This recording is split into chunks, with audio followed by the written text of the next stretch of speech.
അസ്സലാമലൈക്കും. നമ്മൾക്കൊക്കെ ഒരുപാട് ആഗ്രഹങ്ങളുണ്ടാവും. ഞാൻ ഇതിൻ്റെ മുമ്പും വീഡിയോസ് ചെയ്തിട്ടുണ്ട് ആഗ്രഹങ്ങൾ നിറവേറാൻ. ഇതിൽ നിങ്ങൾക്ക് ഇഷ്ടമല്ലേ ചെയ്യുക, ടൈം എടുത്ത് ചെയ്യേണ്ടതുണ്ട്, ടൈം പെട്ടെന്ന് തന്നെ ചെയ്ത് തീർക്കുന്നുണ്ട് ഉള്ളതുകൊണ്ട് ഞാൻ ഒരുപാട് നീട്ടി വലിച്ചൊന്നും പറയുന്നില്ല. നമ്മുടെ കാര്യങ്ങൾ പെട്ടെന്ന് പറയുക. ഓക്കെ, അതാണ് കേട്ടോ. പിന്നെ ഞാനിന്ന് പറയുന്ന തമ്പനിയിൽ ഞാൻ കൊടുത്തപ്പോൾ തന്നെ മനസ്സിലായിട്ടുണ്ടാവുമല്ലോ, ഭയങ്കര പവർഫുള്ളായ ഒരു ഇസ്മാണ് യാ ലത്തീഫു യാ അല്ലാന്ന്.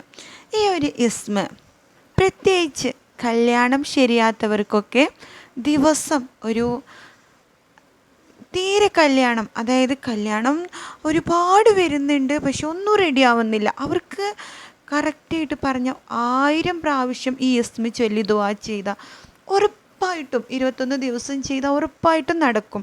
പക്ഷേ ഇപ്പം ആഗ്രഹങ്ങൾ നിറവേറാം കേട്ടോ, കല്യാണത്തിൻ്റെത് വേണ്ടിയിട്ടും ചെയ്യാം. ഈ ഒരു ഇസ്മ ചൊല്ലിയാൽ എല്ലാ പ്രയാസങ്ങളും മാറും, അസുഖങ്ങളും മാറും. അത്രയ്ക്ക് പവർഫുള്ളായ ഇസ്മാണിത്. ഇത് ചൊല്ലേണ്ട രീതിയും പിന്നെ ഒളു എടുക്കുക.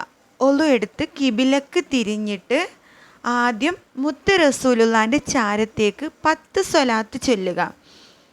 തഹജ്ജുദ് നിസ്കരിച്ച്, ഇപ്പോൾ റമളാൻ മാസത്തിലാവുമ്പോൾ തഹജ്ജുദ് നിസ്കരിച്ച് ചെയ്യുക, അല്ലെങ്കിലും ബെസ്റ്റ് തഹജ്ജുദ് നിസ്കരിച്ചിട്ടാണ്, അല്ലെങ്കിൽ സുബ്ഹി നിസ്കാര ശേഷമാണ് ചൊല്ലേണ്ടത്.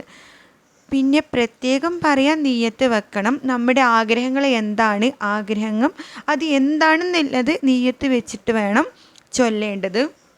ഒറ്റ ദിവസം കൊണ്ട് ചൊല്ലിത്തീർക്കണം. അതായത് ഇത് ശരിക്കും 16,641 തവണ ഒരേ ഇരുത്തത്തിലാണ്. ഇനി അത് കഴിയാത്തവർക്കാണ് ഇപ്പോൾ പറയുന്നത്. അതായത് ഒരു ദിവസം കൊണ്ട് ചൊല്ലിത്തീർക്കുക.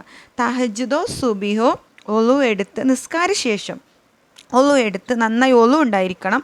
എന്നിട്ട് ഇത് ഫസ്റ്റ് സലാത്ത് ചെല്ലുക. മുത്ത് റസൂലുള്ളാഹിൻ്റെ ചാരത്തേക്ക് 10 സ്വലാത്ത് ചൊല്ലിയിട്ട് ഓരോ യാ ലത്തീഫ് യാ അല്ലാ ഓരോ 1000 തവണ ചൊല്ലിക്കഴിയുമ്പോഴും നമ്മുടെ ആവശ്യം എന്താണെന്ന് അള്ളാഹുവിനോട് പറഞ്ഞ് നന്നായിട്ട് ദുആ ചെയ്യുക. അങ്ങനെ 1000 പ്രാവശ്യം ചൊല്ലി കഴിഞ്ഞ് അങ്ങനെ ഇശാ നിസ്കാര ശേഷം 16,641 തവണ ഇത് പൂർത്തിയാക്കണം.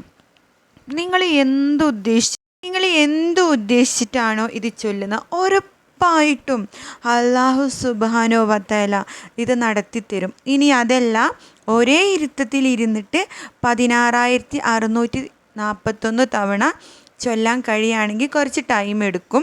ഇങ്ങനെ ചൊല്ലാം. അതല്ല, ചെറിയ മക്കളൊക്കെ ഉള്ളവർക്കാണെങ്കിൽ, ഇനി പുറത്ത് പോയി ജോബ് ചെയ്യുക അങ്ങനെയുള്ളവർക്കൊക്കെ ആണെങ്കിൽ ടൈമിനനുസരിച്ച്, പക്ഷേ 1000 ചൊല്ലണം കേട്ടോ.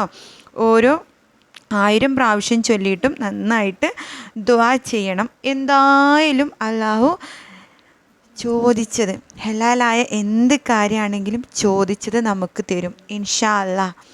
അസ്സലാമു അലൈക്കും.